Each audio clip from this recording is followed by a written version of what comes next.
آج ہم جس ٹاپک پہ بات کریں گے وہ یہ کہ ہمارے بھائی کا ایک سوال جو کہتے ہیں کہ ہم بستری کے بعد جو ہے وہ قوت باک کم کیوں ہو جاتی ہے، یعنی طاقت کم کیوں ہو جاتی ہے اور کمزوری محسوس ہوتی ہے۔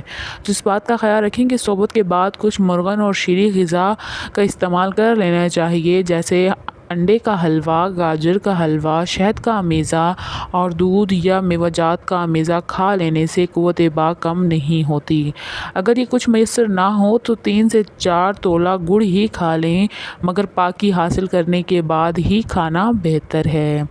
اسی طرح کسی غیر کے مکان میں یا کسی ایسی جگہ جہاں اچانک کسی کے آ جانے کا خوف ہو، وہاں صحبت نہ کریں۔ ایسی حالت میں لطف صحبت حاصل نہیں ہوتا اور کمزوری پیدا ہوتی ہے، اور بھرے پیٹ کی حالت میں صحبت کرنے والے سے اول تو انزال ہو جاتا ہے اور دوسرا ضعیف معدہ، ضعیف ہضم اور ورم جگر و شکم وغیرہ کے امراض پیدا ہو جاتے ہیں۔